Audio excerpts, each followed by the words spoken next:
Today I presented the BISCAY trial. The BISCAY trial is for patients with metastatic platinum refractory urothelial cancer.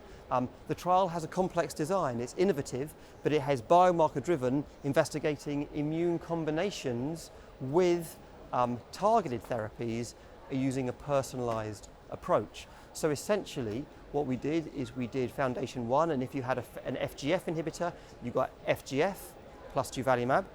If you had a RICTOR or TORC1, TORC2 mutation, you got the TORC1, TORC2 inhibitor, bisasertib, plus durvalumab. If you had a DDR mutation, you got patients got olaparib plus durvalumab. And we also had a controlled durvalumab alone arm.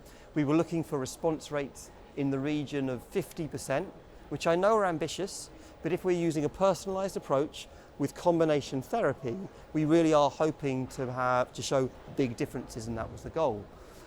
What we showed was that in the FGF arm, we actually gave some patients FGF alone and some patients FGF plus durvalumab. We didn't show a big difference between the two groups. And that questions how much additional the second drug is adding. We also showed in that arm that those patients had low levels of expression of PD-L1 and TMB. So it does question how much the durvalumab, the immune therapy, was adding to FGF alone. We know FGF inhibitors have activity in this space. So that was the first arm. On the other extreme, we showed the highest response rate was with olaparib plus durvalumab in that DDR population. We got results of 35%. Again, that didn't hit the pre-specified limits that we were looking for. So it failed to hit that endpoint. And on top of that, the TMB and the PD-L1 were both high in this arm, which may actually have made the durvalumab more effective than one might expect. The durvalumab alone had a response rate of 28%, which was high.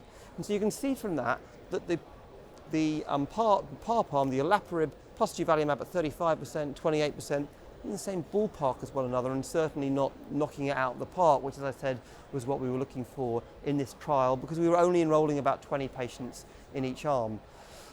The combinations were tolerable. But overall, the toxicity, as you would expect, was higher with the combinations. And so when you take a step back from this and summarize the results, you can say, yes, we were able to give the combinations. Yes, the study was a huge undertaking using a personalized approach. It was efficient because we were able to test multiple arms concurrently, but none of them hit that very high level of activity that we're looking for. That doesn't mean there may be lower levels of subtle differences that exist, and if we did bigger trials, we may be able to show that.